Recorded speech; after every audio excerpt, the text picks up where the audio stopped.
everyone. In this video I will be explaining how to estimate the amount of sodium hydroxide in the given solution by making use of standard solution of PHP. So PHP is nothing but potassium hydrogen thiolate. So basically this is nothing but an acid base titration. So what are the things, what are the requirements of this experiment? So first of all we need burette and pipette, which are the basic requirements of titration. Then we require a standard flask, 100 ml standard flask. Then PHP, which is, we have weighed 2.04 grams of PHP in an empty weighing bottle and I have brought it. Then beaker and along with a glass rod. Then distilled water. So here I have weighed 2.04 grams of PHP, and first what we need to do is we need to prepare standard solution of this PHP. So first we need to transfer this PHP crystals into a beaker. So then what we need to do is we need to dissolve these crystals of PHP in distilled water. So I take little amount of distilled water and we have to dissolve this PHP crystals in this distilled water. So here we got the clear solution of this PHP. Now what we need to do is we need to prepare the standard solution by making use of this PHP. So I am transferring this solution into the 100 ml standard flask. So first of all, what is meant by a standard solution? A standard solution is the one whose concentration is known.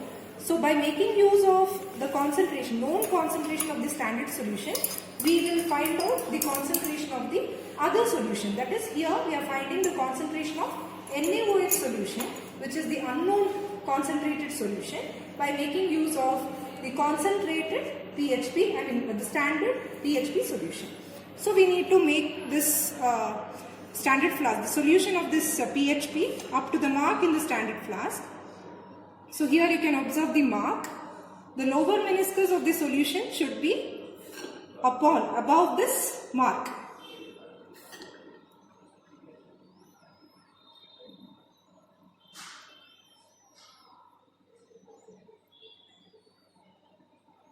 So you have to be very careful while making the standard solution. Always the lower meniscus of the solution should be above the mark of the standard flask, so that you exactly get 100 ml of the standard solution of PHP. After preparing the standard solution, you have to mix the solution so that there will be uniform concentration throughout the solution. So now we have the 100 ml of the standard solution of PHP, which is ready with us. So here you can see that I have pipetted out 10 ml of the standard PHP solution into the conical flask. So whenever you are using any apparatus in titration, you need to first rinse the respective glassware with the solutions and then you have to use it. So the pipette has to be first rinsed with water and then with the standard PHP solution, and then you have to pipette 10 ml of the solution and take it in this conical flask. And always while pipetting, use your forefinger, not the thumb. So that is a common mistake which all of us will do. So always we have to remember, we have to use the forefinger for adjusting the amount of solution in the pipette. Next, since it is an acid-base titration, we make use of acid-base indicator. So I add 2 to 3 drops of phenolphthalein indicator into this standard PHP solution. So PHP is acidic in nature, that's why the color of phenolphthalein in PHP is colorless. So phenolphthalein is basically pale pink or pink in color when it is in basic medium. So we have taken the NaOH, the concentration of which has to be found out in the burette.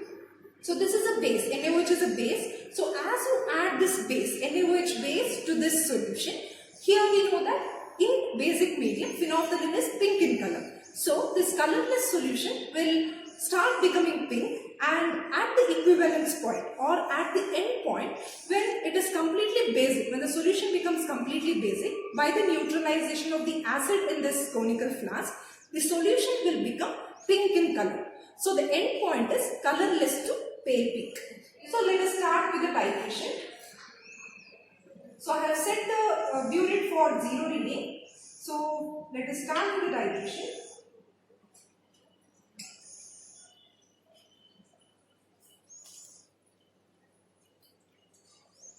So we need to just observe the color of the solution in the conical flask. The moment it becomes pink, we need to stop the titration.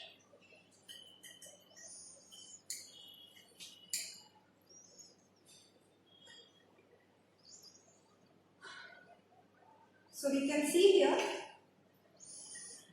the solution has become pale pink in color. After observing the color of the solution, we need to observe the burette reading. So here we can see the burette reading is 11.0.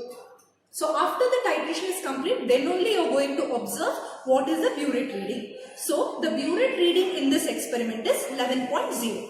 We need to repeat this titration so that we get concordant values.